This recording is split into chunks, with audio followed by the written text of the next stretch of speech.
a way out. So the kinds of work that organisation in Christchurch and, Women's Refuge and others are doing around being the support service at the top of the cliff rather than at the ambulance at the bottom requires more funding, more support than they currently get, because when little girls believe that they are princesses, they do not lie down with dogs.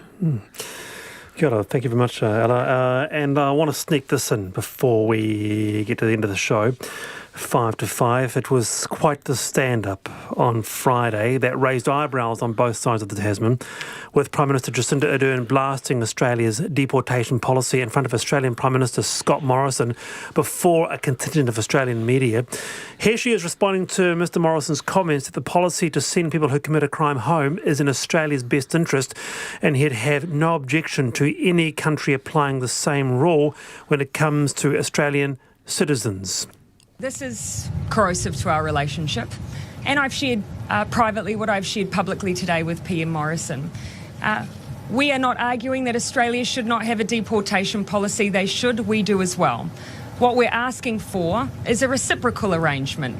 New Zealand does not deport those that we consider, for all intents and purposes, to have established themselves as New Zealanders. We only ask that Australia does the same. And the Prime Minister used a key word in his reference just now. He said that after they have served their time, he sends them home. The example I use demonstrates that we have countless who have no home in New Zealand. They have no network.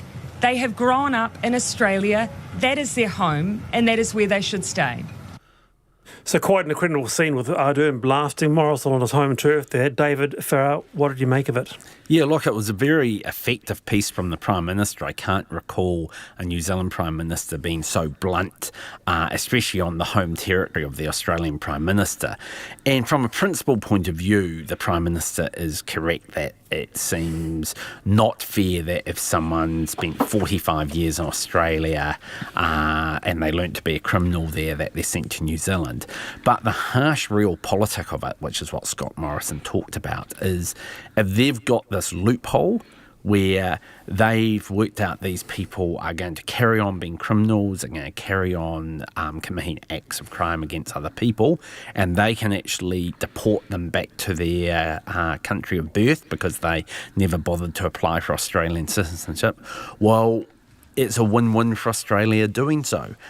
So I think the new realpolitik will probably be that other countries are going to start doing this, etc. Because once one country starts, you've almost got no choice. So it was a great intervention by Prime Minister. I think it was a principled one, but I don't think it's going to change anything, because at the end of the day, Australia's just saying, why should we pay hundreds of thousands of dollars to keep these people here? Ella Henry, comment? I could not agree with you more, David. All that bliss, it was great bluster, but the reality is Australia has not had a long track record of paying a jot of attention to anything we think about anything important. Is it time for us to start protesting how Australia treats us? Oh, sure. Yeah, that's so going to work. We could go to the UN. Go to the UN. The Hague. Good piece of advice. Good to have you back on, David Farrar, and lovely to see you again, Dr. Ella Henry. It's been wonderful. Thank you so much for being with us Monday. Checkpoint up next. I'm Wallace Chapman. See you tomorrow from 3:45. Till then, bye.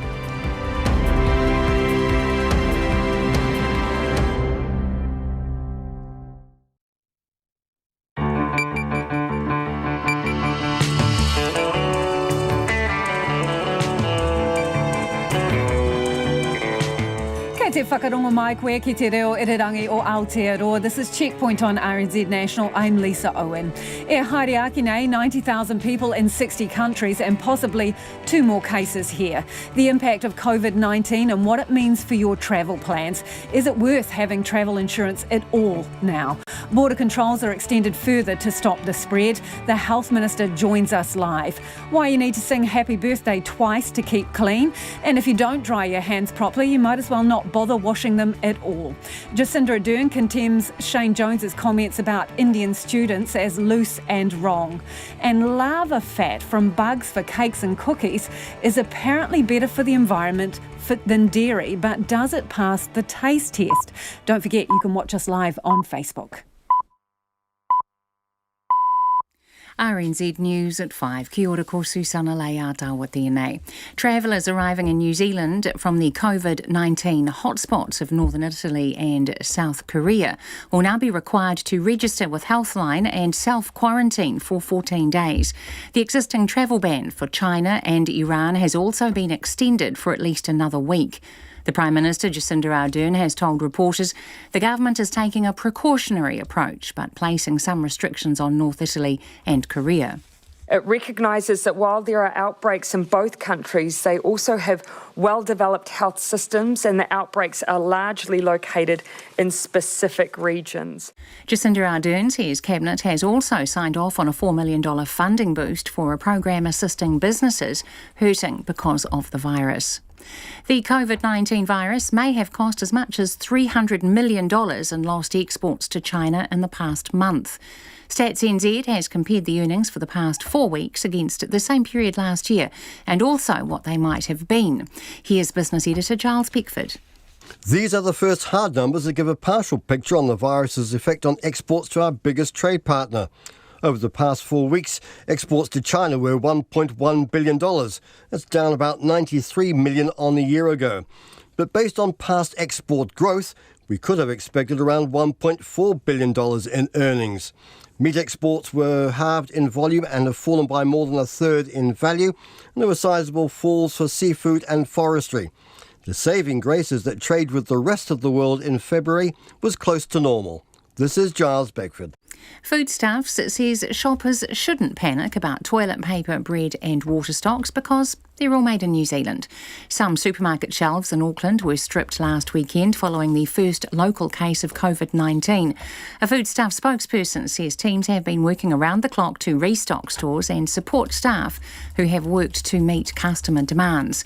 They say hand sanitizer and face masks are in high demand along with the essentials such as bread, milk and toilet paper. Foodstuffs says stockpiling puts stores under unnecessary pressure. The Prime Minister says that she's devastated that members of the Al Noor Mosque in Christchurch have been the target of a terror threat almost a year on from the Christchurch terror attack. The police say they're investigating the threat, which was reportedly made on Sunday. Jacinda Ardern says the threat highlights how much work still needs to be done to counter online terrorism. I will be amongst many New Zealanders who will be devastated to see that as we head towards the 1-year anniversary of a most horrific terror attack on a Muslim community, that they should then be the target of this kind of activity. That is hard for me to believe, and for most New Zealanders, they'll feel exactly the same way. Jacinda Ardern says she is yet to receive a briefing on the terror threat. A doctors' union says it is ludicrous that the Hawke's Bay DHB is spending thousands of dollars on ice blocks and fans instead of installing air conditioning. Temperatures at Hawke's Bay Hospital pushed 30 degrees for more than a week last month. Documents show that in the past year, the DHB has spent nearly $5,500 on ice blocks and nearly $6,500 on fans. Dr. Deborah Powell from the Resident Doctors Association says this is a stupid waste of money.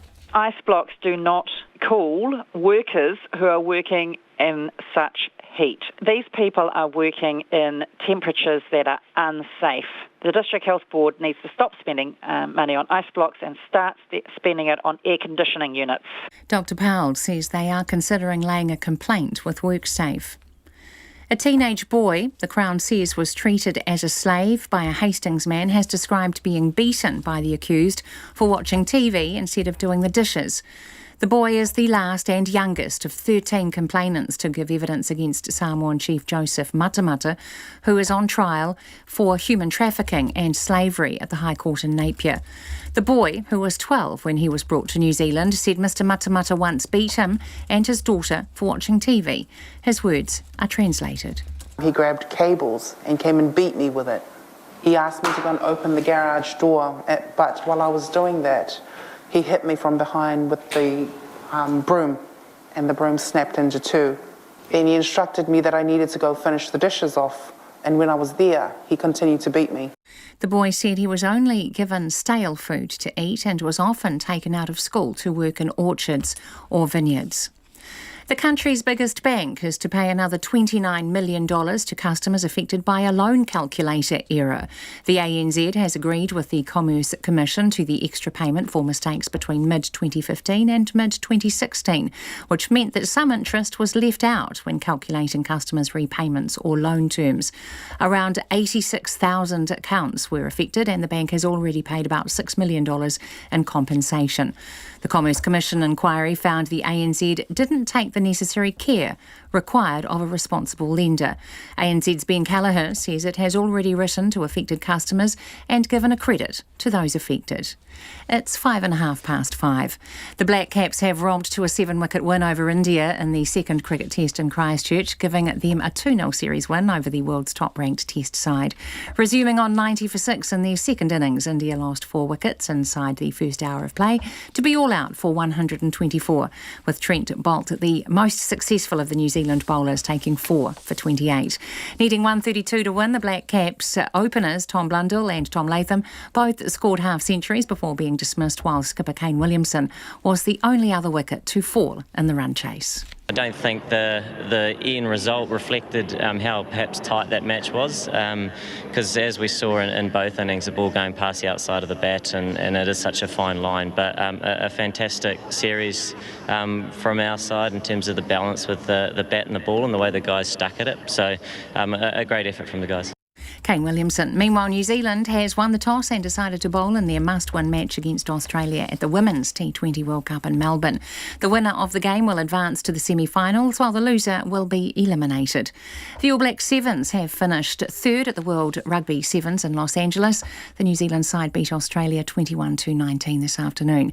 New Zealand are still leading the series, just ahead of South Africa, who beat Fiji 29-24 in extra time in the final today. That's the news. Biden's back. I believe we can beat Donald Trump. Bernie's burnt. That will not be the only defeat. There are a lot of states in this country. Nobody wins them all.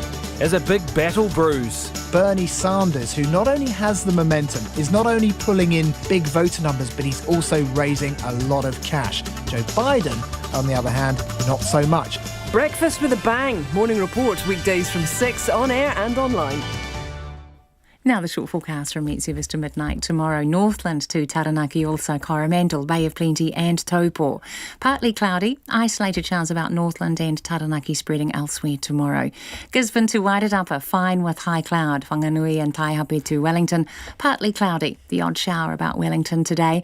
Cloud increasing late tomorrow with patchy rain at night. Nelson, cloudy periods. Isolated showers turning to rain for a time tomorrow evening. Bulla, Westland and Fiordland, cloud increasing today, rain developing tonight. Some heavy and possibly thundery falls spreading north for a time tomorrow, followed by showers. Marlborough and Canterbury, cloudy at times, a few showers tomorrow. Otago and Southland, mainly fine with high cloud tonight. Rain for a time tomorrow morning, followed by scattered showers.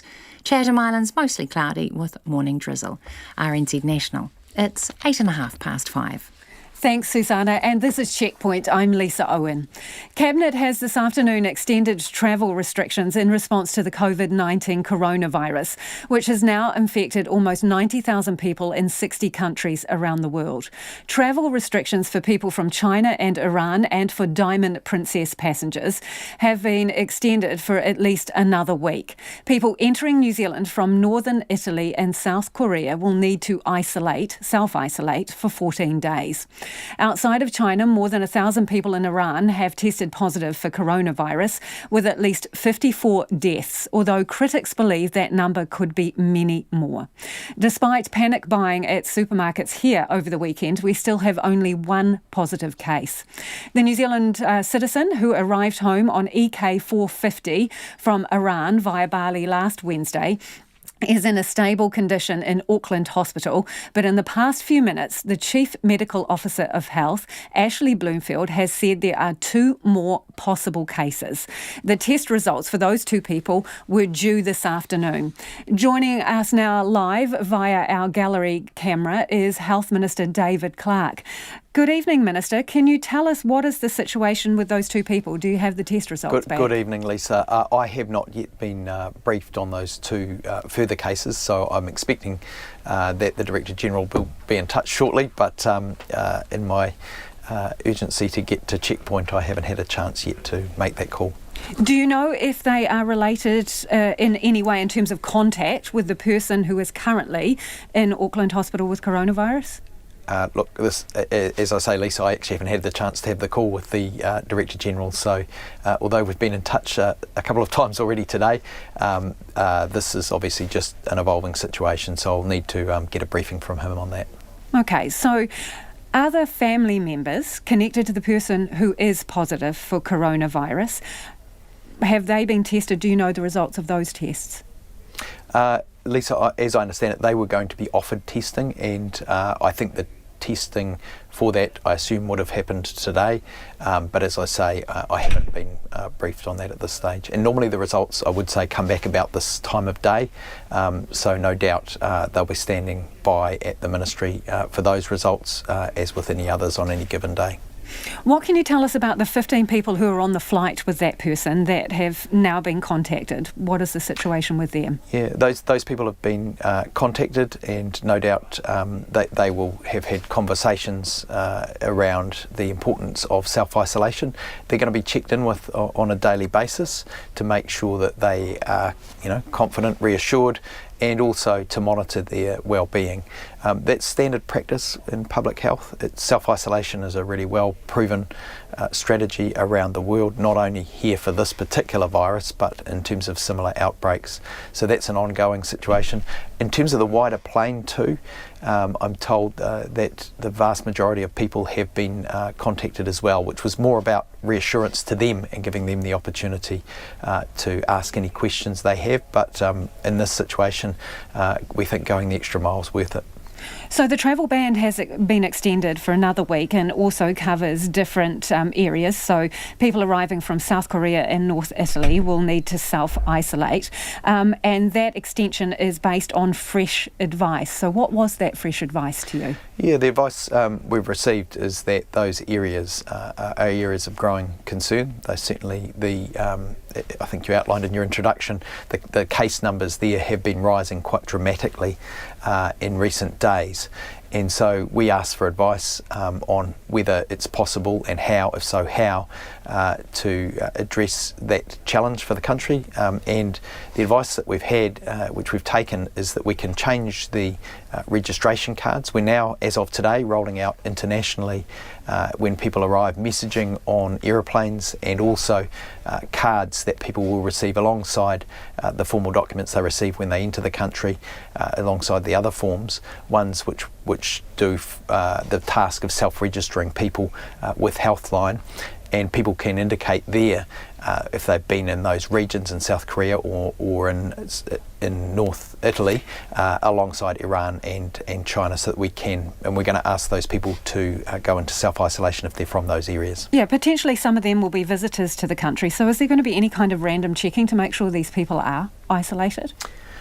Look, the experience globally is that self-isolation is something that people take very seriously, and if they're registered, we'll be following up with them. So will you be checking to make sure they are self-isolated? They'll be contacted, certainly, and conversations will be had. If there's any reason to suspect that people are not, that is, we've got the powers to enforce. But historically, where we've had outbreaks in previous administrations, I'm advised these powers are very rarely invoked because people do wish to comply. They don't want to make other people unwell, particularly, and I think that's true to people's experience. If you're unwell, you don't want your friends or family or anyone else to be unwell, and in fact, if you're unwell, you generally want to stay inside anyway. So we know that you have bought additional flu vaccine for this season. What is going to happen with those vaccinations? Do you envisage anything like rolling them out at schools, for example, or rest homes? Well, the flu vaccine, of course, is available for people, and we had record uptake last year. We have ordered more again this year. We see that as something that we can do to avoid a busy season in the middle of winter, and really encourage people to take that up. The challenge with rolling it out, one of the existing challenges we've inherited as a government is that the way in which records are kept means that the electronic online system is available through GP practices and so on, and it is actually more challenging to keep good records outside of those formal structures that are in place. That's something we're looking to address because obviously the more widespread the immunisations, the better. Yeah, so what does that mean, Minister? Because, I mean, you would have seen the panic buying on the weekend, right, at the supermarkets. Are you anticipating that there's going to be queues out the doctors, the GP's door with everyone trying to get a flu vaccination as well?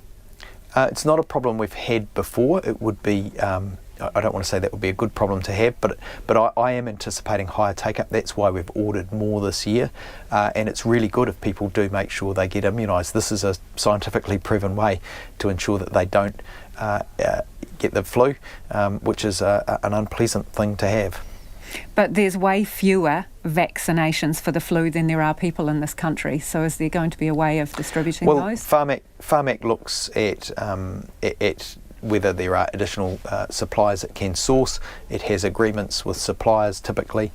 Last year we were able to order extra ones when it became apparent record numbers were taking them up, and we were able to order extra flu vaccines.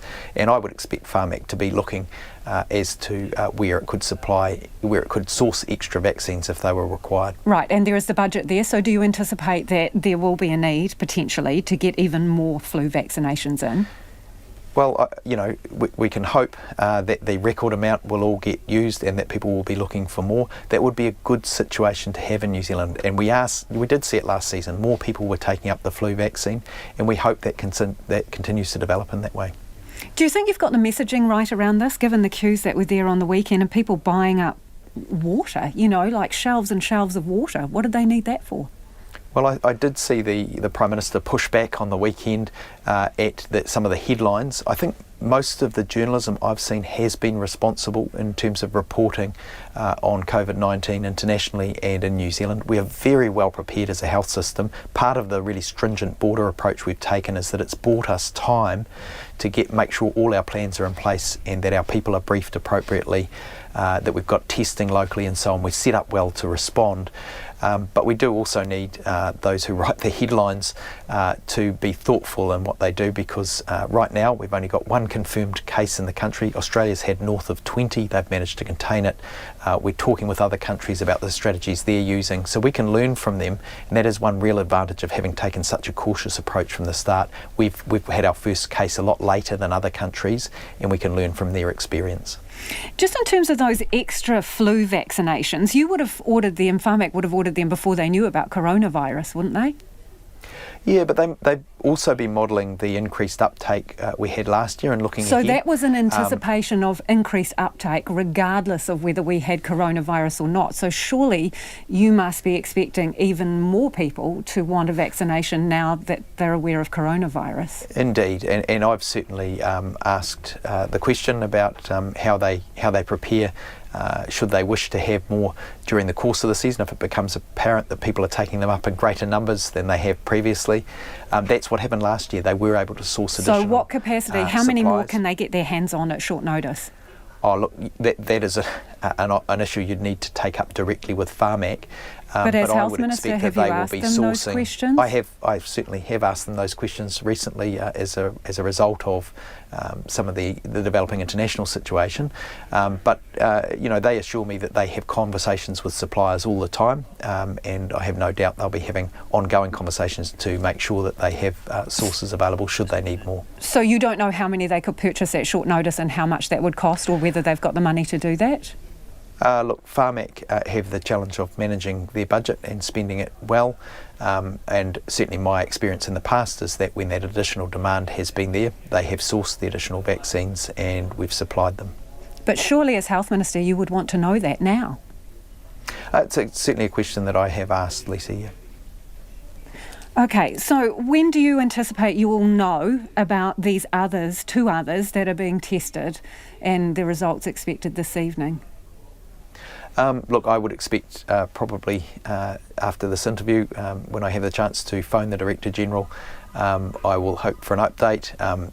sometimes these results come through later in the day, sometimes they come through a little earlier. They've got a very rigorous testing procedure, but I would expect that I would get results sometime early this evening. Appreciate you joining us this evening. That is Health Minister David Clark there.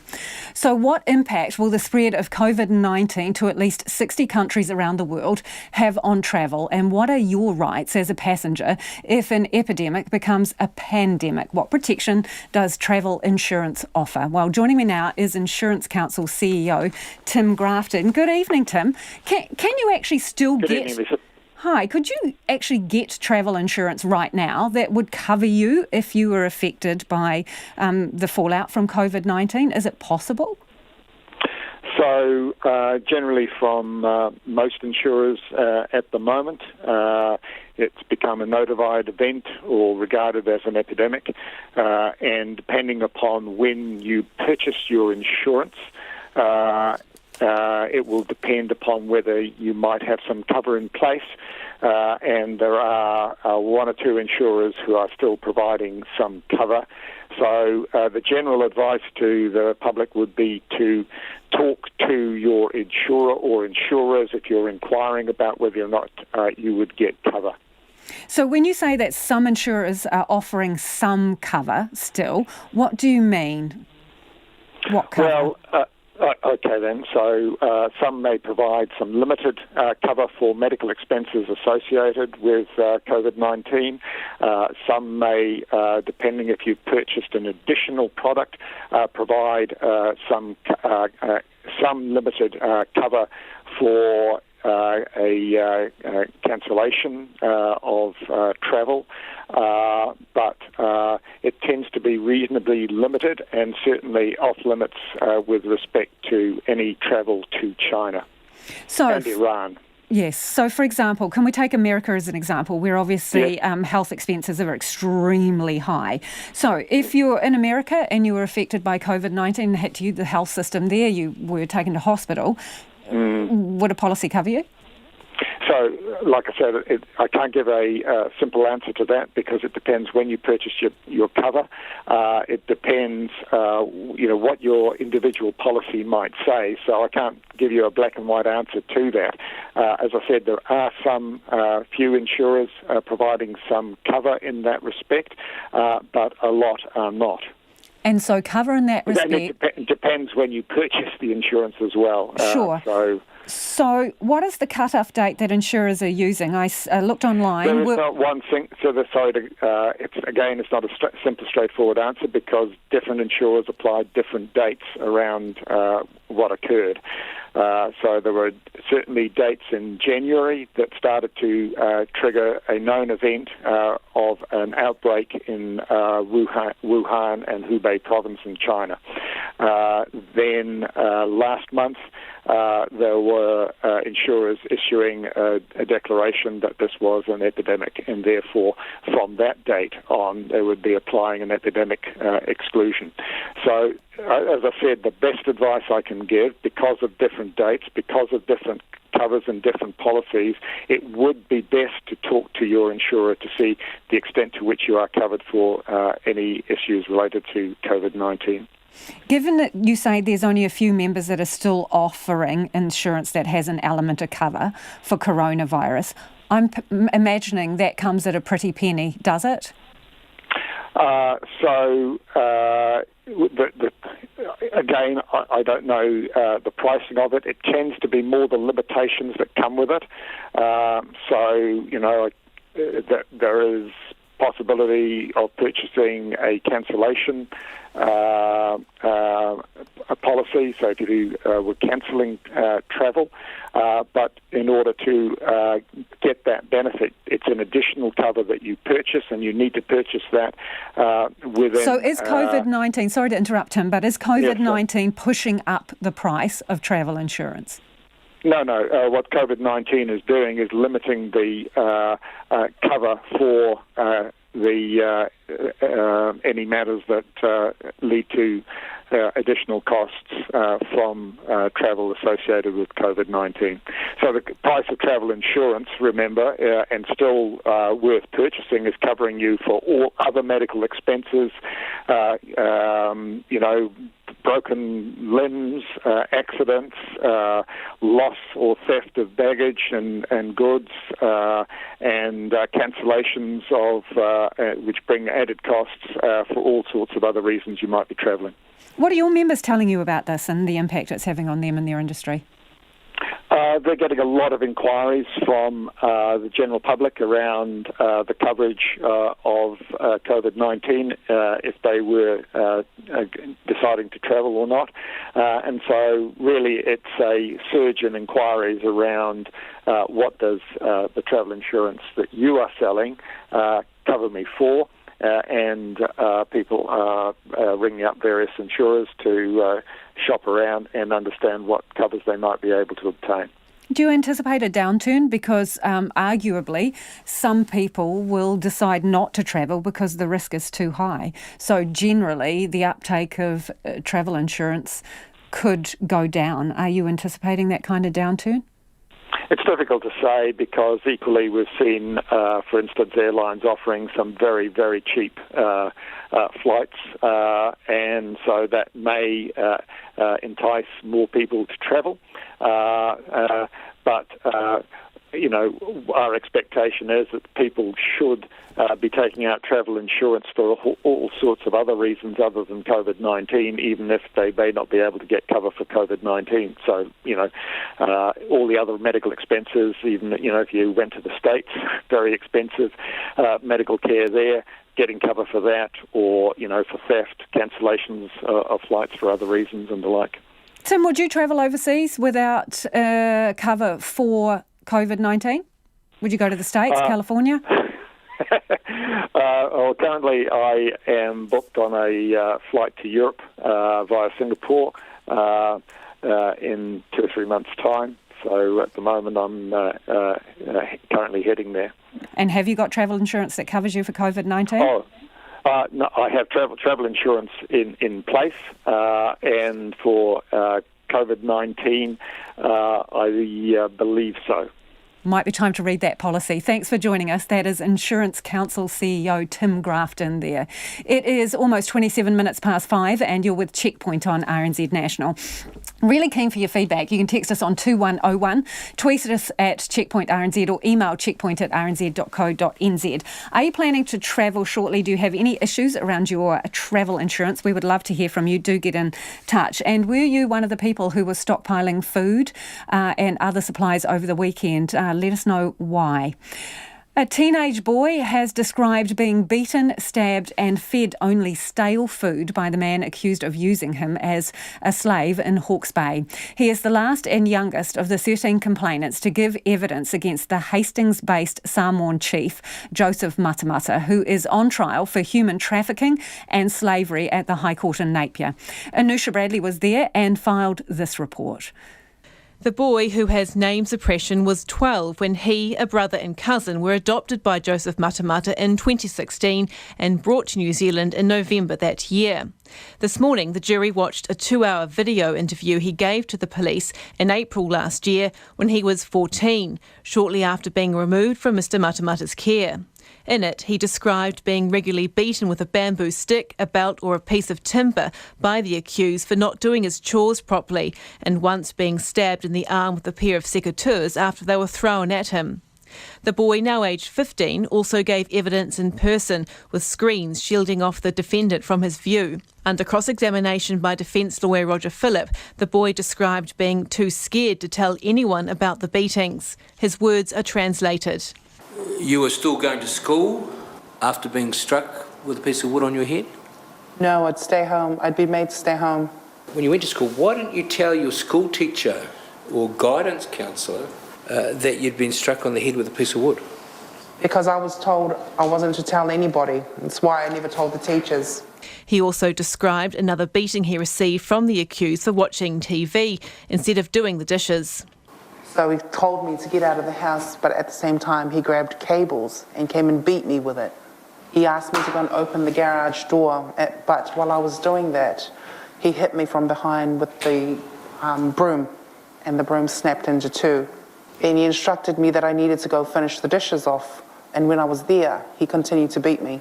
He also described another beating he received from the accused for watching TV instead of doing the dishes. In the video, the boy said he and his adopted brothers were only given stale food that Mr Matamata's family didn't want, and he was often taken out of school so he could work in orchards or vineyards. He later told Roger Phillip he often caused trouble at school by fighting with students, and he hadn't been to school for several months in Samoa before arriving in New Zealand. The boy said he saw the orchard bosses giving his adopted father plastic bags full of money, but he was never paid for any work he did. His words are translated. Did Onga give you any pocket money at the end of each week to spend? No, I remember just one time I went to school and he gave me $10. Did he ever send you down to the shops down the road from home to buy food and treats for yourself? No. Did he ever buy food for you if you asked, like McDonald's?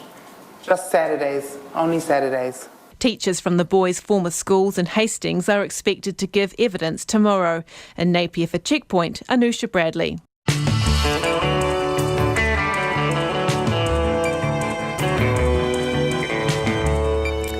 Coming up on Checkpoint on RNZ National, former South Bend Mayor Pete Buttigieg is dropped out of the race for the White House. The Prime Minister says she's devastated members of the Al Noor Mosque have been the target of a terror threat, and how singing happy birthday to yourself twice could be your best protection against coronavirus. We would love your feedback, especially if you've been affected by the coronavirus, either as a traveller, a business owner, or if you're in self-isolation. You can give us a text on 2101, tweet us at Checkpoint RNZ, Facebook us at Checkpoint in RNZ. We would love to hear from you. It is time now, though, for the headlines with Susanna. The Director General of Health, Ashley Bloomfield, says there are 2 more possible cases of the COVID-19 coronavirus in New Zealand. The test results for those 2 people are due later today. There's just 1 confirmed case here so far. The government earlier announced travellers arriving in the country from the virus hotspots of northern Italy and South Korea will now be required to register with Healthline and quarantine themselves for 2 weeks. The existing travel ban for China and Iran has also been extended for at least another week. The share market has closed at a 3-month low on coronavirus fears. The benchmark top 50 index was down 158 points or 1.4%. The slide mirrors falls in markets around the world.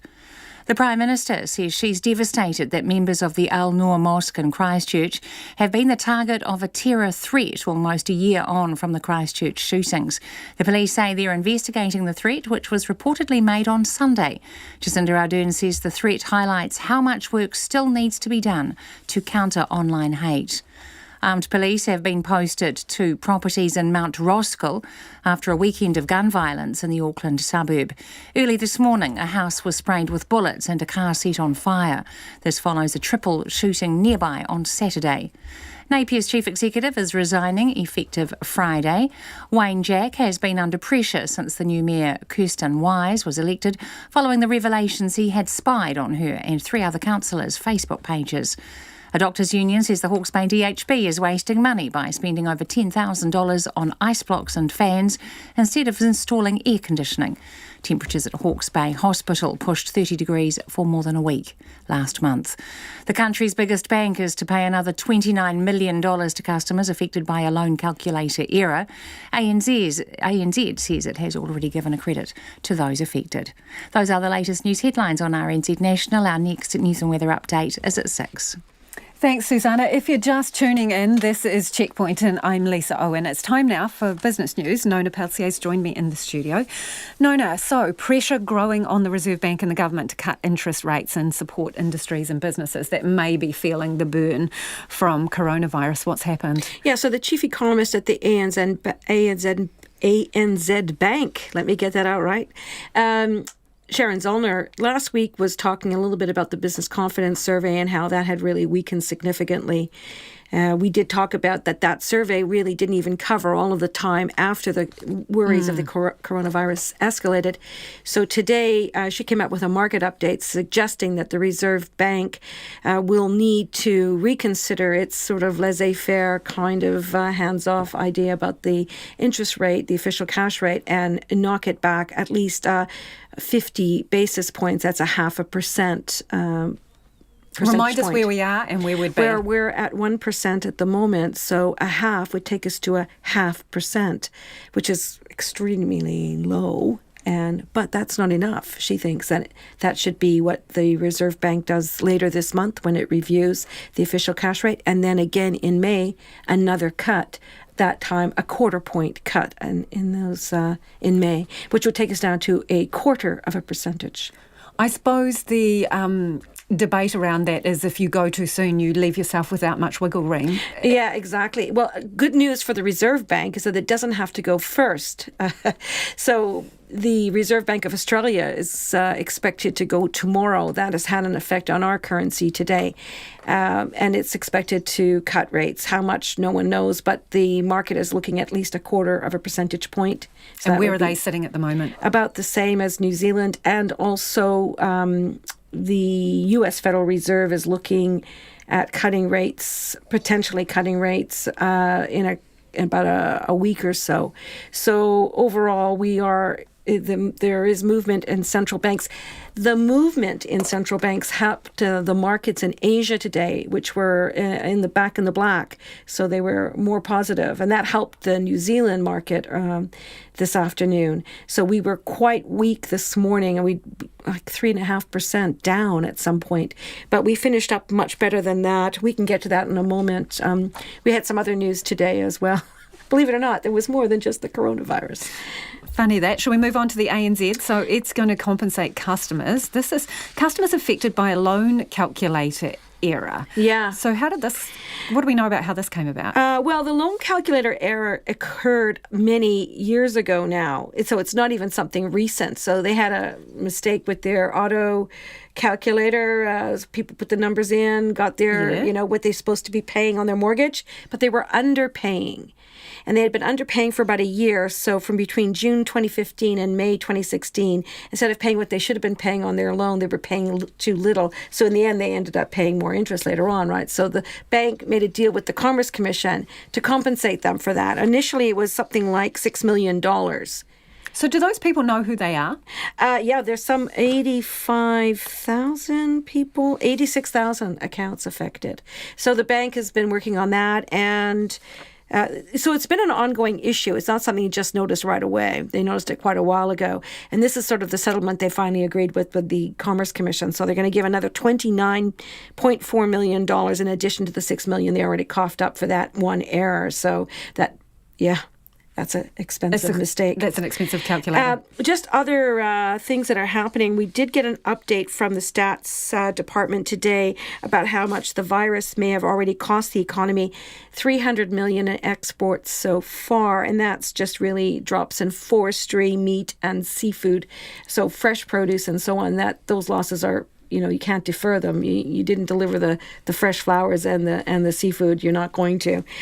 So based on that, they're saying that if you applied the same growth rate, it was about a $300 million hit so far just for February. I was going to say, what period? So for the month of February? Yeah, just for February. And these are like very provisional numbers. So I wouldn't say that they're just that the government took the unusual step of updating the market sooner than later because of the unknown situation. Yeah. Okay, so speaking of the markets, where you talked about a sort of 3% down at various points. Where did we end up? Right, so we ended up partly because of the Asian markets certainly feeling a bit better. We dropped 1.4% at the end of the day. That was a drop of 158 points to 11,103.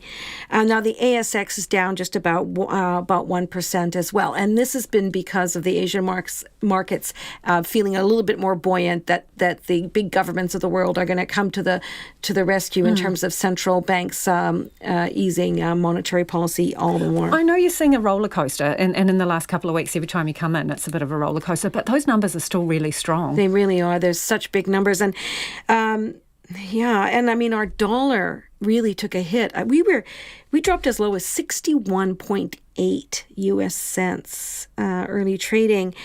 But we're but improved when the idea that maybe there'll be an interest rate hike came to the party. So then we moved back up we finished off the day at 62.3. We gained also back up against the Australian because they're going to move sooner than us. So that means their interest rates are potentially going to be lower, their official rate. 95.4 Australian and 48.5 British pence. But it was interesting that, they're talking about cuts to help corporates. Yet when I spoke to one of the companies that reported today, they were saying that those margins, that they're not appearing in the loans to companies. So the money is still not trickling through at a lower interest rate for business loans and so on. So something else has got to happen. What it is, no one really knows. Certainly any kind of certainty on this coronavirus is going to be helpful to the market. Thanks, Nona. Nona Peltier with a very busy business day there. Prime Minister Jacinda Ardern has publicly reprimanded Cabinet Minister Shane Jones, labelling his language around Indian immigrants as loose and wrong. The New Zealand First MP said Indian students had ruined academic institutions and there were too many immigrants from New Delhi.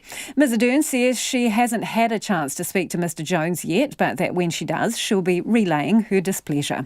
National says that's not good enough and wants more action. Political reporter Yvette McCullough has more.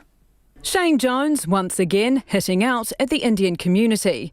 Over the weekend, he told Newshub Nation he wants a maximum population and New Zealand needs to think about the kind of country we want. We should debate it and there should be a mandate rather than opening up the options unfettered and everyone comes here from New Delhi. I don't like that idea at all. You don't like the people coming from New Delhi? Oh no, I think that the number of students that have come from India have ruined many of those institutions. Ms Ardern says Mr Jones wasn't in Cabinet today, but she plans to have a strong word with him. On many occasions I've witnessed Minister Jones be both loose with his language and also be wrong, and on this occasion he was both.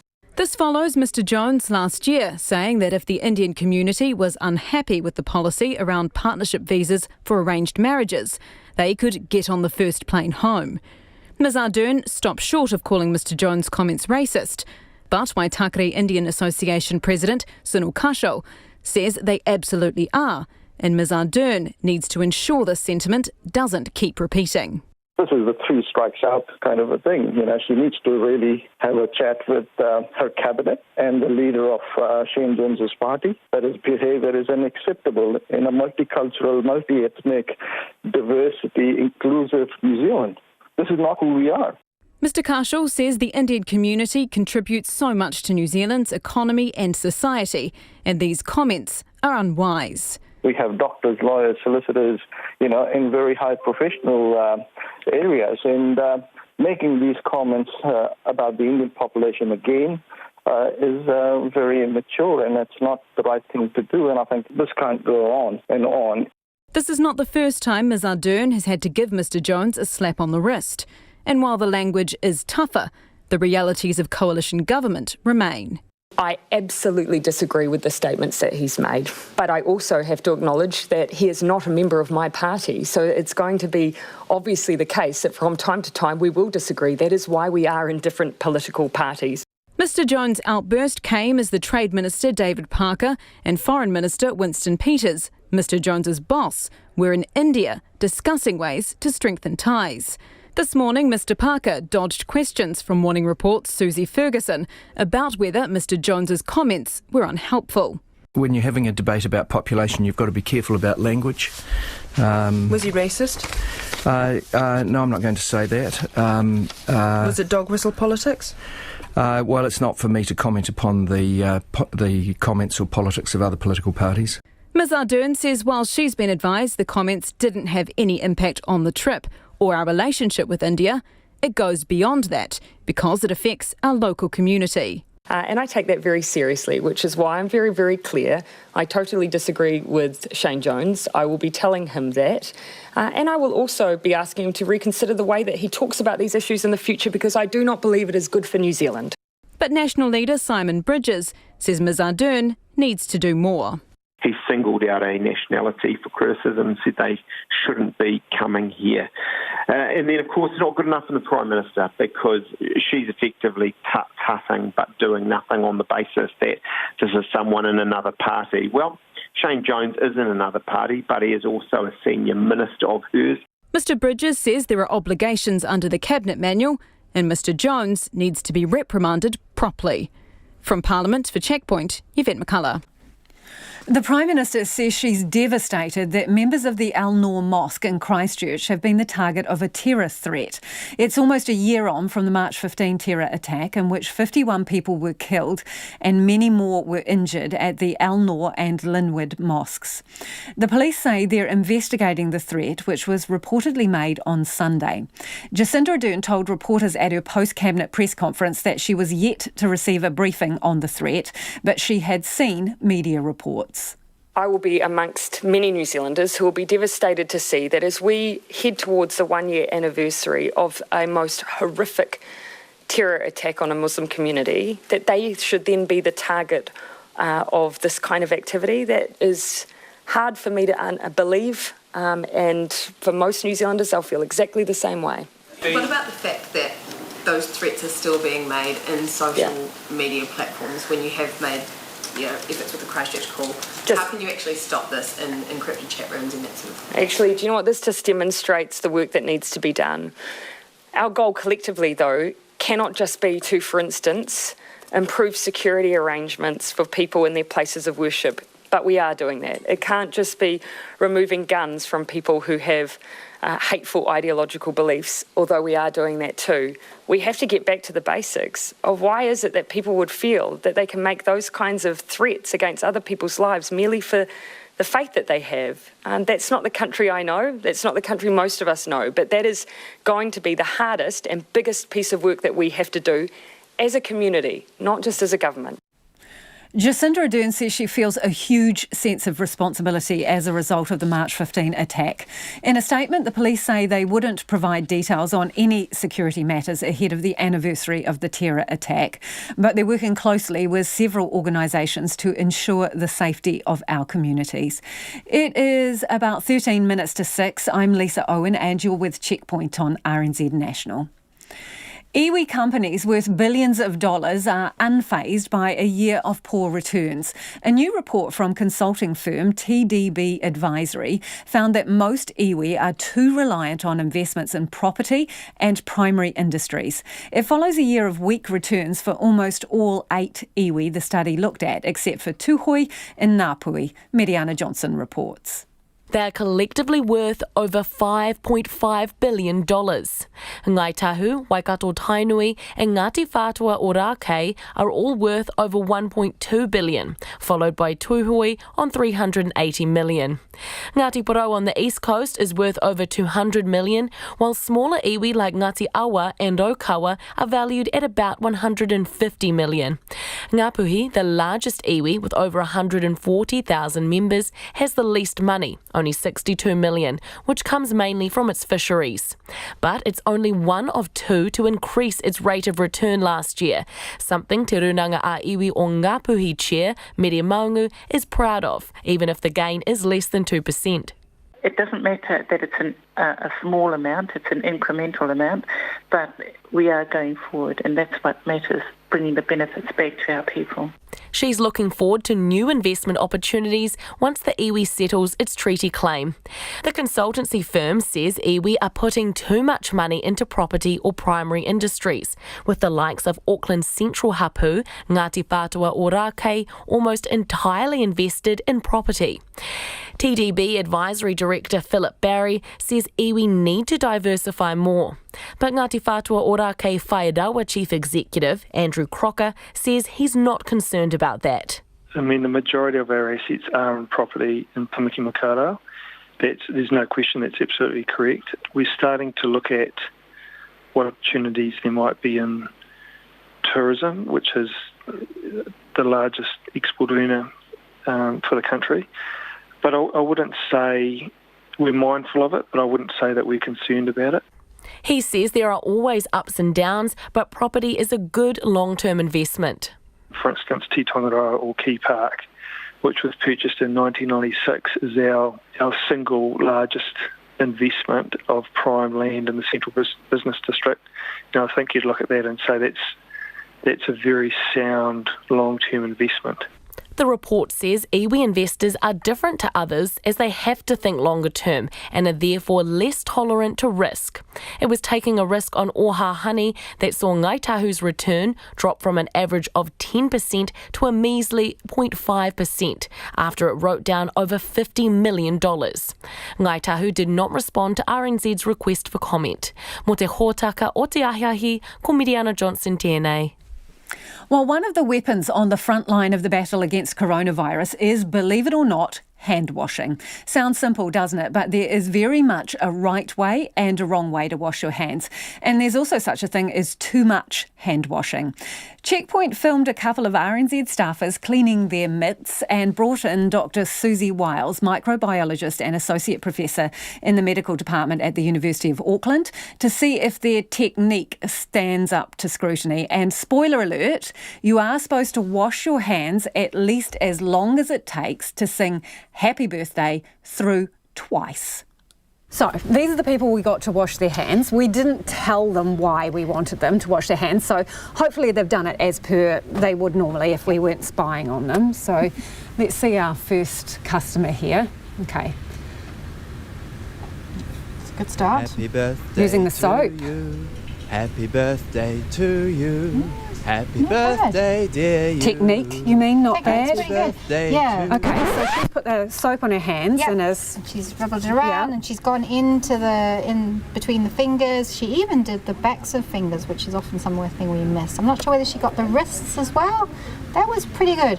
How long was that though? That was a total of 9 seconds of washing. A little short. You'll be wanting more 20 to 30 seconds. So our first person here has washed their hands, 50% less than they should have in terms of duration, roughly speaking. Has done good technique. I'd like to see a little bit more lather, but that might depend on the kind of soap we're using. Well. And she's using a paper towel to dry off her hands. Yep, that's good. That was great. So drying is one of the most important steps because we know that wet hands pick up bacteria and viruses much more easily than dry hands. Right, okay. So if you wash your hands really, really well and then you don't dry them, well, you might as well not have washed them. Okay, let's see customer 2, we'll call her. Okay, so here's our next person. Okay. Happy soaks up her birthday hands. To you. Happy birthday to you.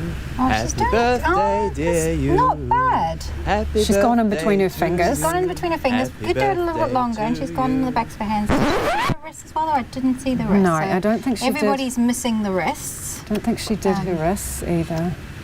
That's good though. Is she actually trying? Looks not bad. Again, looks probably a little bit short. How long was that one? You're right, it is short. So 14 seconds. So better than customer 1, who did only 9 seconds. So 14 seconds. And let's see if we go back. Yeah, no, she doesn't do her wrists as well. No. But it's pretty good, actually. I think I'm quite impressed. Everybody's remembering the between the fingers and underneath the fingers and the nails and things. It's just that wrist. And I guess another bit would be just to make sure that you've got the sides of your hands and stuff as well. That can often get a little bit, if you don't really go properly through, you can end up missing those bits as well. But not bad. And I'm really pleased to see everybody drying their hands because that's so important. Okay, well, let's go and you can show me exactly what I'm supposed to do when I wash my hands. Okay. Right, so welcome to the Radio New Zealand ladies' bathroom. Thank you. So, shall I turn the tap on before I soap up? Or I normally soap up first. Okay. And I'd say a couple of things. Good squirts. And then with these taps, they're quite good, so you don't even have to use your hands. You can use your elbow. Would you not use your hand? It depends on the bathroom. I mean, this is one good thing. Okay, so you want a really nice lot of, in fact, you can even turn the tap off again and save some water. Yes. So, we want lots and lots of lather. You want to be going down your wrist. You're going up above your wrist bones, aren't you?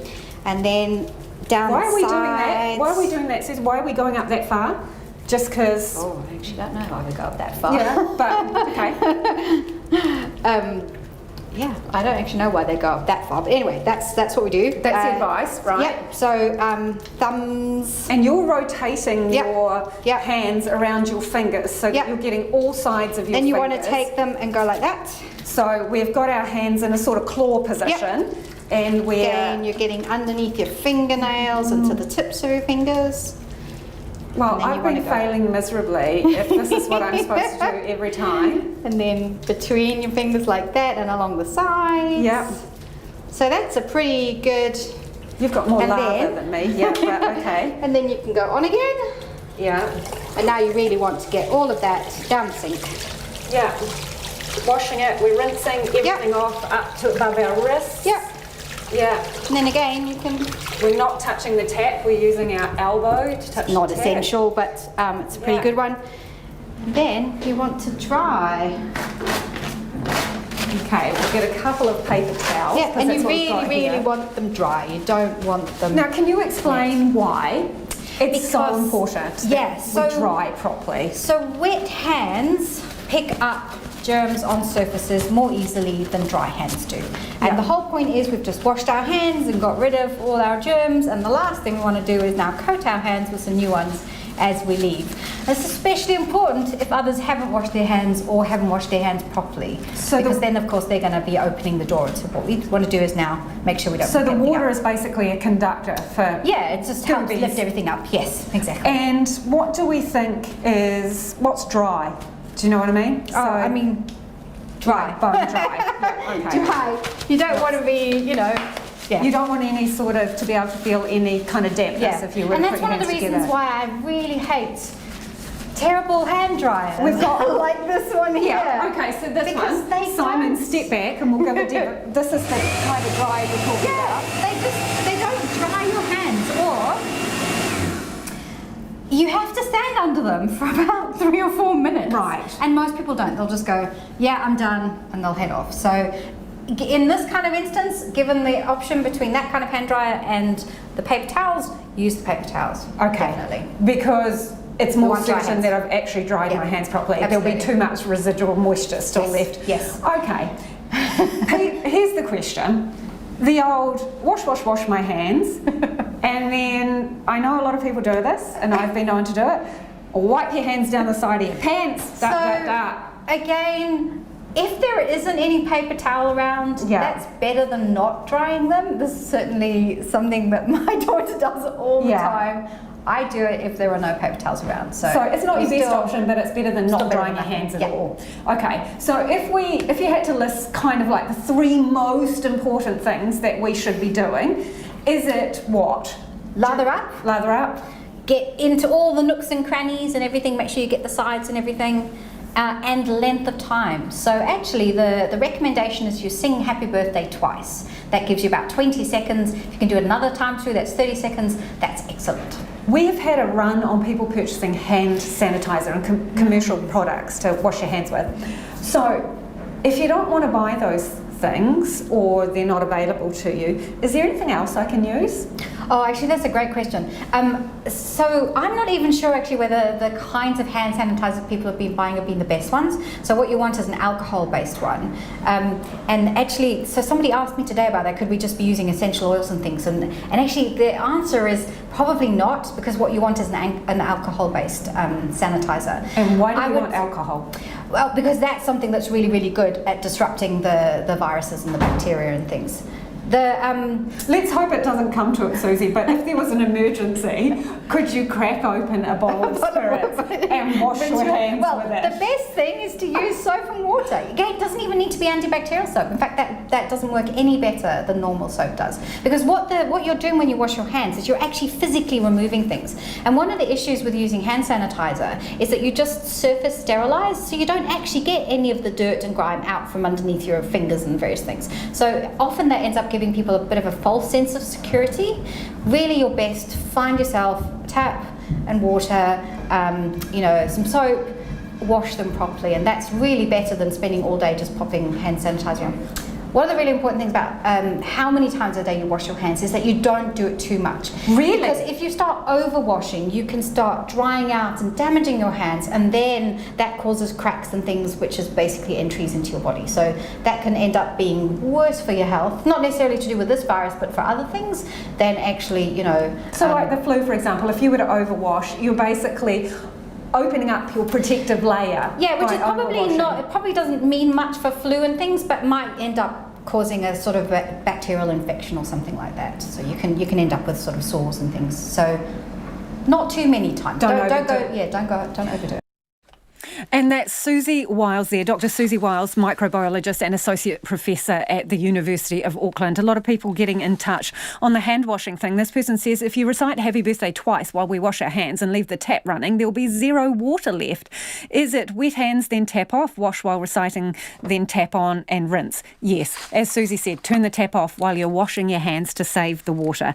On travel insurance, a lot of people getting in touch. This person, Rod, saying that he's tried to get in contact with his travel insurance company, has phoned twice today, left messages asking them to call back. He's travelling to Europe in May and feels very unsure about the prospects of his insurance. Another family going to Canada is ringing up to make sure they're insured as well. RNZ News at 6. Ngā mihi nui, ko Susana Leatawa tēnei. There are 2 more possible cases of COVID-19 in New Zealand, with testing now underway. Cabinet today made further decisions about new travel requirements from areas with outbreaks, namely South Korea and northern Italy. The travel ban for mainland China and Iran has also been extended for another 7 days. One person who tested positive for COVID-19 late last week is said to be in hospital in a stable condition and is improving. The Director-General of Health, Ashley Bloomfield, gave an update at Parliament this afternoon.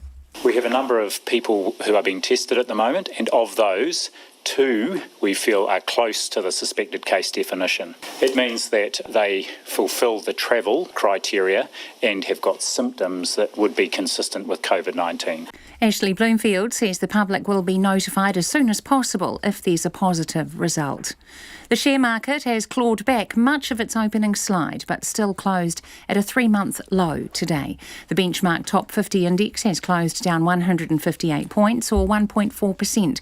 However, at one stage it had slumped more than 400 points, about 3.5%, in its worst session for 16 months. The market has fallen for the past 6 consecutive sessions on coronavirus fears, from a record high just over a week ago. The slide mirrors falls in markets around the world, although some Asian markets lifted today on hopes that central banks around the world will cut interest rates to prop up economies. The police visited the Al Noor Mosque in Christchurch this morning to warn people they are investigating a terror threat made online on Sunday. It comes 2 weeks before the anniversary of the March 15th attacks that left 51 people dead and many more injured at the Al Noor Mosque and Linwood Mosque. Katie Todd reports. In the lead up to the anniversary, the police say they won't provide details on security matters, but a spokesperson confirmed they are investigating a threat and says the police take all threats to the community extremely seriously. Stuff is reporting a photo of a man wearing a balaclava outside Al Noor Mosque was sent to about 2,000 people on an encrypted messaging app called Telegram. The police say they are working closely with the organisations involved. In Christchurch, ko Katie Todd, TNA. Armed police have been posted to properties in Mount Roskill after a weekend of gun violence in the Auckland suburb. Early this morning, a house was sprayed with bullets and a car set on fire. This follows a triple shooting nearby on Saturday. Matthew Tunison reports. Bullet holes could be seen in the windows of the house on Farrelly Avenue in Mount Roskill, which was fired upon at around 3 o'clock this morning. Officers then found a car on fire on Denny Avenue, around a kilometre away. Police believe the 2 incidents may be related. They haven't yet established whether they're connected to Saturday's shooting of 3 men on Marion Avenue. No one was killed, but 2 of the men remain in hospital. Meanwhile, there were 2 homicides in South Auckland on Friday night. This is Matthew Tunison. The Prime Minister says comments by Government Minister Shane Jones about Indian students are both loose and wrong, and she'll be telling him that directly. At the weekend, the New Zealand First MP and Cabinet Minister told News Hub Nation Indian students have ruined academic institutions and there are too many immigrants from New Delhi. The Indian community says the comments are racist, baseless and immature, and Jacinda Ardern needs to call him out. Ms Ardern says this is not the first time Mr Jones has been out of line. On many occasions I've witnessed Minister Jones be both loose with his language and also be wrong, and on this occasion he was both. Jacinda Ardern says comments like that risk damaging the relationship with the Indian community here in New Zealand. Westland's Mayor says cleaning up the riverbed of the rubbish-strewn Fox River in southern Westland isn't realistic. It comes after a Fox Glacier guide saying the clean-up of the river has been forgotten about by authorities. A deluge last year caused a disused landfill to spill into the Fox River, and more rubbish has been exposed recently following more heavy rain. Bruce Smith says rubbish will continue to turn up over the next few years. He says clearing the riverbed isn't a realistic solution. You dig it up, screen the rubbish out, and in the process you would completely change the Fox River forever. So not only is it economically not a good idea, it's practically not a good idea either. Westland Mayor Bruce Smith. Outgoing US presidential candidate Pete Buttigieg says he is proud of the campaign he ran. The 38-year-old former South Bend mayor, who bowed out of the race today, became the first openly gay major party presidential candidate when he announced he was running for the Democratic nomination. He says he exceeded everyone's expectations and hopes he has inspired a new generation. We sent a message to every kid out there wondering if whatever marks them out as different means they are somehow destined to be less than. To see that someone who once felt that exact same way can become a leading American presidential candidate with his husband at his side. Pete Buttigieg. It's 6:05. New Zealand have romped to a 7-wicket win over India in the second cricket test in Christchurch for an emphatic 2-0 series sweep of the world's top-ranked side. The Black Caps dismissed the tourists for 124 in the first hour of day 3 this morning before chasing down their 132-run victory target with the loss of 3 wickets. Captain Kane Williamson says the way the result was achieved provides plenty for the team to think about ahead of the 3 one-day matches coming up against Australia. Number of good bits, a number of sort of heavy learning curves as well, but it's all part of the game and you're always trying to improve, and these 2 games that we had here are also opportunities to try and take steps forward. Kane Williamson. Meanwhile, the White Ferns have struck early against Australia in their women's 2020 Cricket World Cup game in Melbourne. After being sent into bat a short time ago, Australia were 114 for 3 off 16 overs. Team Penske says it will be doing all it can to secure Supercars champion Scott McLaughlin several IndyCar races this year. McLaughlin, the reigning Supercars champion, is already set to debut in the United States Open Wheel Championship at May's Indianapolis Grand Prix. But after impressing in off-season testing, Team Penske President Tim Cindric says, or has confirmed, it's keen to get the 26-year-old behind the wheel at other races which don't clash with his Australian commitments. That's the news. Tonight on Nights, quite a lot of P's and Q's. Peter Lamp joins us from the provincial city of Palmerston North with his views on plans to revitalise rugby. We've got a paramedic choosing this week's road song, and Otago University's Mikael Anderson discusses a quantum leap in physics. Apparently they've worked out how to hold individual atoms. Question is, what are they holding? A particle or a wave? On Nights with me, Brian Crump, afternoon news at 7 on RNZ National. Now the short forecast from Met Service to midnight tomorrow for Northland through to Taranaki, also Coromandel, Bay of Plenty and Taupo. Partly cloudy, isolated showers about Northland and Taranaki spreading elsewhere tomorrow. Gisborne to Wairarapa, fine with high cloud. Whanganui and Taihape to Wellington, partly cloudy with the odd shower in Wellington today. Cloud increasing late tomorrow with patchy rain at night. Nelson, cloudy periods, isolated showers turning to rain for a time tomorrow evening. Bulla, Westland and the Auckland, cloud increasing today, rain developing tonight. Some heavy and possibly thundery falls spreading north for a time tomorrow, followed by showers. Marlborough and Canterbury, cloudy at times, a few showers tomorrow. Otago and Southland, mainly fine with high cloud today. Rain for a time tomorrow morning, followed by scattered showers. And at the Chatham Islands, mostly cloudy with morning drizzle. RNZ National, it's coming up to 8.5 minutes past 6. Thanks, Susanna. This is Checkpoint and I'm Lisa Owen. 2 more people here in New Zealand are being tested for COVID-19 coronavirus. It comes as the government this afternoon announced wider restrictions for travellers. Those arriving from the COVID-19 hotspots of northern Italy and South Korea will now be required to self-quarantine in New Zealand for 14 days. The existing travel ban covering China, Iran and the cruise ship the Diamond Princess has also been extended for at least another week. The Director-General of Health, Ashley Bloomfield, told reporters at Parliament about 2 more possible cases. We have a number of people who are being tested at the moment, and of those, 2 we feel are close to the suspected case definition.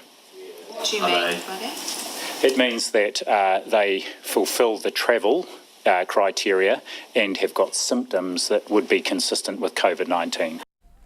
But Dr Bloomfield said he was unable to give any specifics about the 2 people being tested, including where they are. No, I don't know that, just from around the country, but we get notified through the ESR surveillance system. Every person who is undergoing testing gets loaded up there, and we keep a track of the total numbers. How often do you get updates on that? How does it work? Will you know tonight?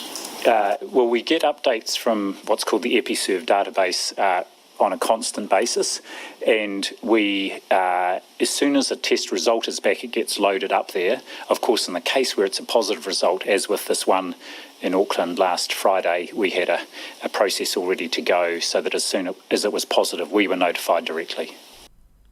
He says it will now be tomorrow before the results for those 2 people come through. But he says the public will be notified as soon as possible if there's a positive result. Meanwhile, the Prime Minister says the extension of restrictions to cover North Italy and Korea was a balanced and precautionary approach. It recognises that while there are outbreaks in both countries, they also have well-developed health systems, and the outbreaks are largely located in specific regions.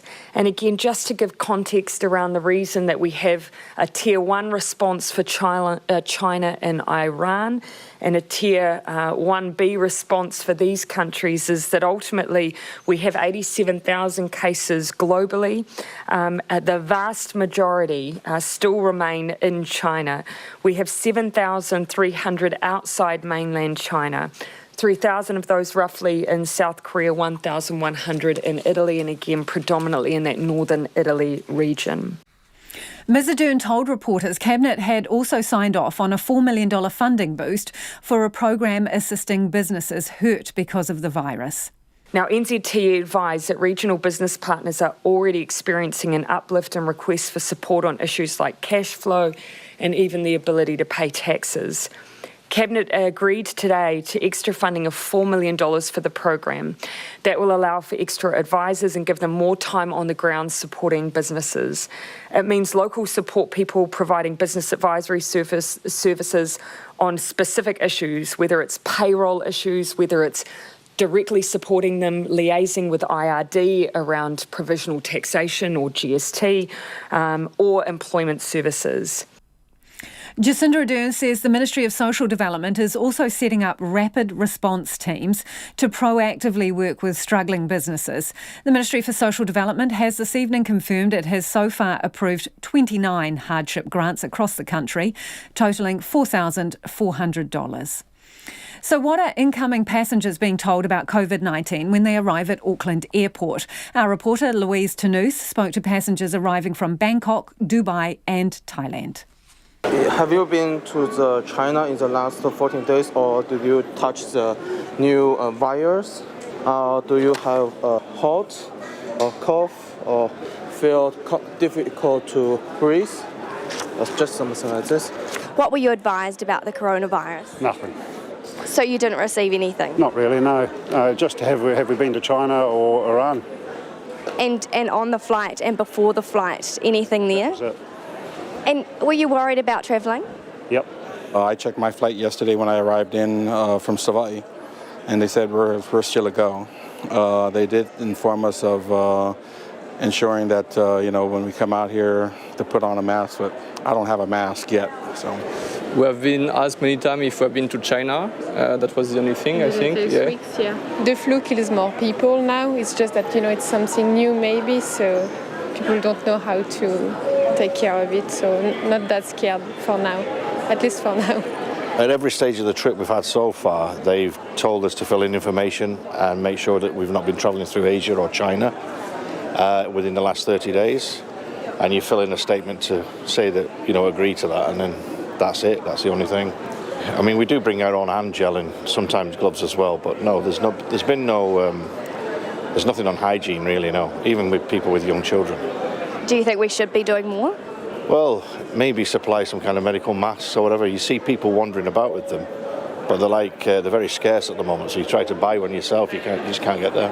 In comparison to other airports, was New Zealand on par with everyone else? Yeah, definitely stricter. Stricter? Yeah, better, yeah. Well, just more efficient. Definitely more efficient, more questions and stuff like that, so didn't just sail through. This is my first experience. It's so far so good. Even in the airport here, they gave me a number, so they told me if you feel like sort of sick or something, you just can contact that number.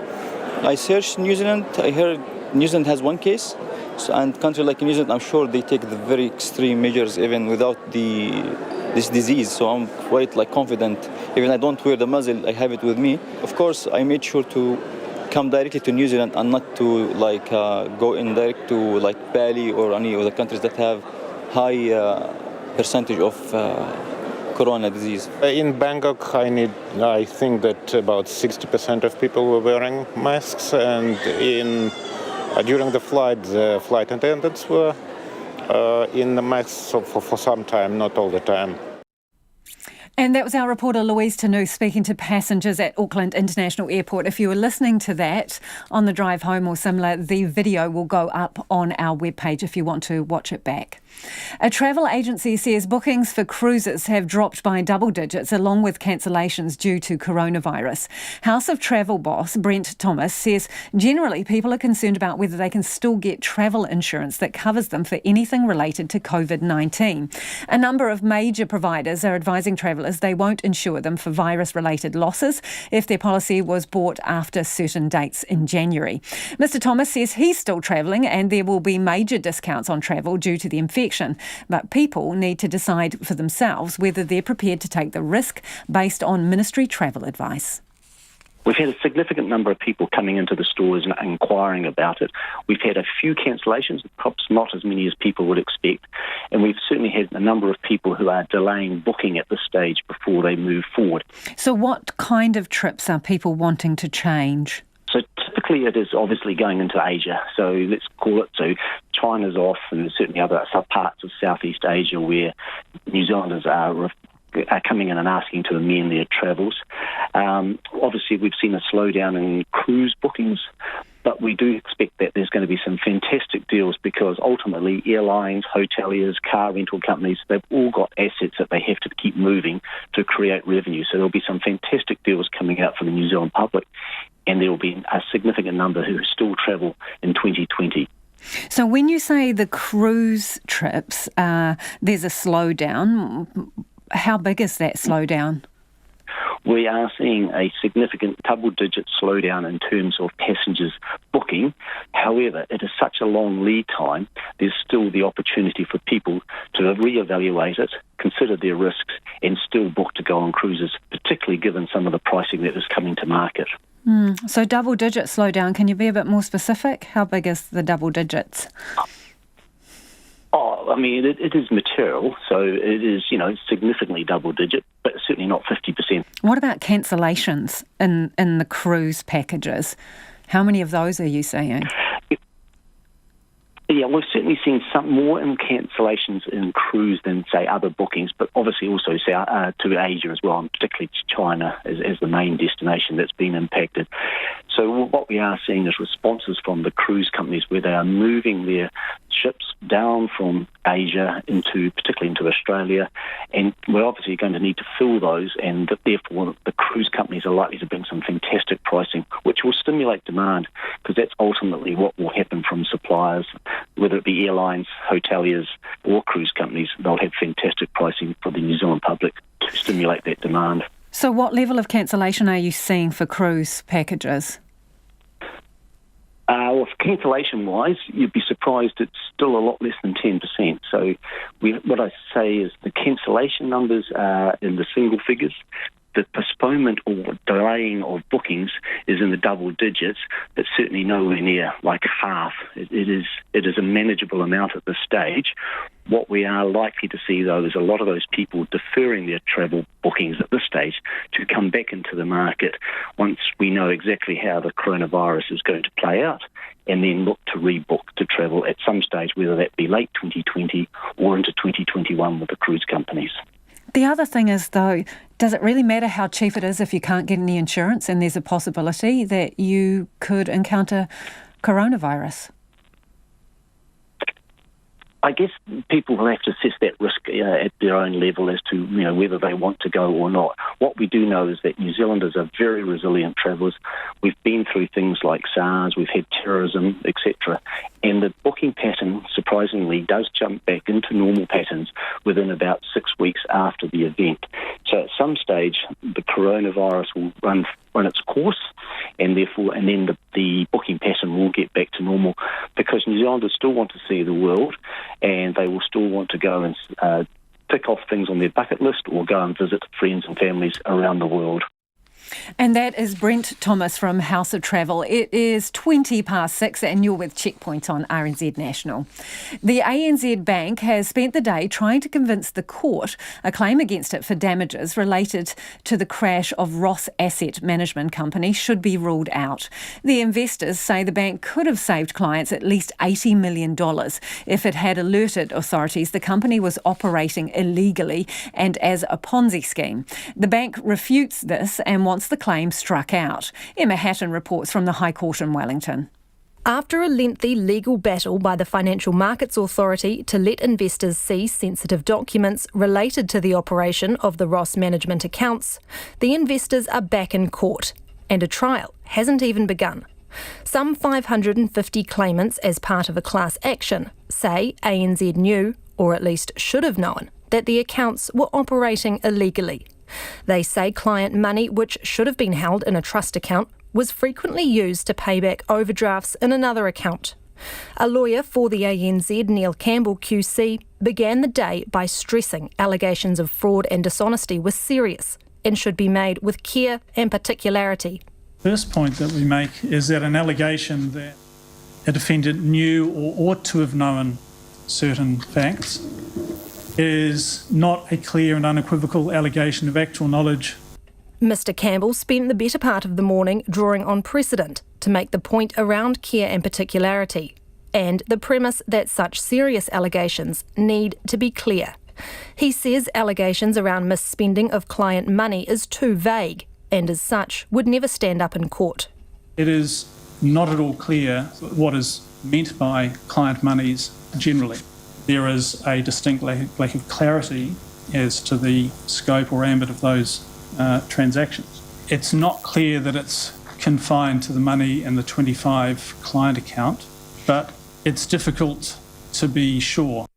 He also submitted the main crux of the claim was not around the bank allowing the account into overdraft in the first place, but around how the overdrawn money was paid back, which is not something the bank had control over. It's true that the ANZ didn't have an obligation to honour the payments that created the overdraft in the first place. But the real complaint, it's about the second part of the transaction. The bank's at liberty, of course, to honour overdrafts. Once they've done that, they can't stop their client from making a payment into the 00 account to clear the overdraft. He argued the bank's duty of care was not for Ross Asset investors, but to their client. Another lawyer for ANZ, Stephen Hunter QC, went on to submit this afternoon that the bank had no meaningful gain from the transactions. The only sort of meaningful sense in which ANZ is better off as a result of that entire transaction is the 60 cents payment for bank fees. The lawyer for the claimants, Justin Smith QC, briefly began his submissions before court finished for the day. He said a number of precedents used by ANZ lawyers were irrelevant. The hearing continues tomorrow. In Wellington for Checkpoint, Emma Hatton. Let's head to the US now, and former South Bend Mayor Pete Buttigieg has dropped out of the race for the White House. Mr Buttigieg, who was the first openly gay mayor, major party presidential candidate, travelled back to Indiana to make the announcement. Mr Buttigieg's departure from the race is expected to boost former Vice President Joe Biden's bid to take on Donald Trump. Chris Dignam reports. The truth is that the path has narrowed to a close.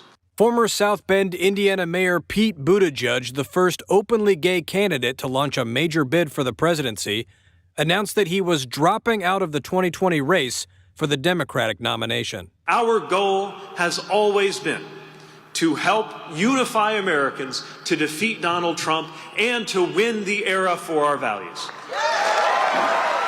And so we must recognize that at this point in the race, the best way to keep faith with those goals and ideals is to step aside and help bring our party and our country together. So tonight, I am making the difficult decision to suspend my campaign for the presidency. His departure from the race comes the day after former Vice President Joe Biden won a major victory in South Carolina, and just 2 days before Super Tuesday, the biggest day of voting in which 14 states will hold nominating contests. I will no longer seek to be the 2020 Democratic nominee for president, but I will do everything in my power to ensure that we have a new Democratic president come January. Earlier on Sunday, Buttigieg marched with other Democratic candidates to honor the anniversary of the Bloody Sunday Civil Rights March in Selma, Alabama.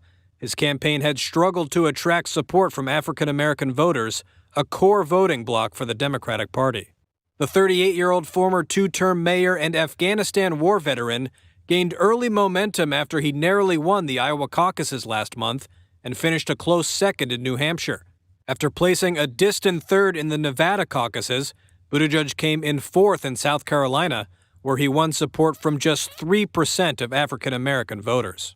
His departure leaves 6 Democrats in the race for the presidential nomination, which at one time had more than 20 candidates.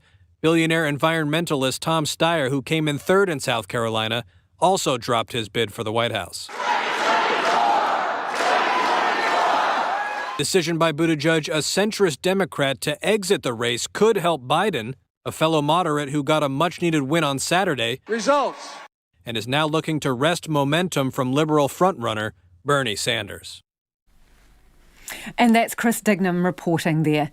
A Fox Glacier local says the clean-up of the area's rubbish-strewn river is being forgotten. A deluge washed out a closed landfill near Fox Glacier, leaving old garbage snagged on logs or buried under rocks and silt along the riverbed. Fox Glacier guide Kelsey Porter says more rubbish has been exposed following a recent rainfall, and the momentum from last year's clean-up has been lost. But the Westland District Council is defending its river monitoring and says cleaning the riverbed isn't a practical solution. Ananzaki reports. Kelsey Porter has been making regular visits to clean up the Fox riverbed since a disused landfill spilled rubbish in March last year. But over the weekend, when she visited a hilly spot near the Fox River Bridge on the Haast Highway, she says more rubbish was exposed because of recent rainfall. The whole hill is just rubbish, so it's just a bank of rubbish that's covered with sand. So every time we get a big rain event and the river swells, it just kind of exposes all of that rubbish that's inside. Ms. Porter says a lot of the hard work last year appears to have ground down to a near halt, and more monitoring needs to happen. It's surprising that we didn't capture the momentum and the opportunity to continue to monitor this situation and do the best that we could, because I was really impressed with the eventual cleanup effort. Westland Mayor Bruce Smith defended the council's monitoring of the riverbed. Well, we've got staff in Fox on a regular basis. I mean, weekly at least. Mr. Smith says people should expect to see more rubbish over the next few years, as it's mainly underneath the riverbed, which is nearly impossible to clean without further damage to the environment. What you do is you'd go into the Fox River, you would have diggers and trucks, you'd dig it up, screen the rubbish out, and in the process you would completely change the Fox River forever. So not only is it economically not a good idea, it's practically not a good idea either. He says the Department of Conservation, which led last year's big clean-up, has done a good job of clearing the rubbish. You can't measure the volume that will be under the riverbed in Fox, because it may have lifted a metre or it may have lifted half a metre, and in underneath that will be rubbish which, when there's a big flood, and we get the odd one, it'll be exposed, and probably for several years. DOC says it wasn't available for an interview, but in a written response, a spokesperson told RNZ that it has accomplished its task of clearing up 21 kilometres of riverbed and 64 kilometres of coastline of visible rubbish. The work was completed on August 15th last year. But Kelsey Porter says she would still like to see long-term response teams form to monitor and clean up the Fox River and develop a plan to clean the riverbed. We don't actually know how much came out and how much is still sitting there, but we need to dig the rest of that out, because we're just sitting in a position waiting for this whole event of last year to occur again. So we need that dug out. Ms. Porter says the government must be more involved and learn lessons from the Fox River cleanup, as she believes more disused landfills could cause problems across other parts of the country. For Checkpoint, Anand Zaki. Time for some quick feedback on coronavirus. Michael says he went to get his regular flu jab, but is told it's not available until April. Can we bring this forward? Someone else is saying, are tourists from Italy really going to spend 2 weeks sitting in a motel in isolation? Back tomorrow. RNZ News headlines at 6:30. There are 2 more possible cases of COVID-19 in New Zealand, with testing now underway, and the government has announced new travel rules from areas with virus outbreaks, namely South Korea and northern Italy. The Islamic Women's Council says a threat against the Al Noor Mosque in Christchurch is the 3rd or 4th received since the terror attack last year. And armed police have been posted at properties in Mount Roskill after a weekend of gun violence in the Auckland suburb. Those are the headlines. Our next news will be at 7, and then it's Nights with Brian Crump on RNZ National. Take the pulse of the day's news every weeknight at 10. You're told to self-isolate. You can go for a walk, but don't go into a shop. You don't have interactions with people. You know, you are sensible and you keep a safe distance from people. So you're not totally locked away in your little house for that time, but you're pretty much not having a lot of interaction with anybody else. Live with local, national and international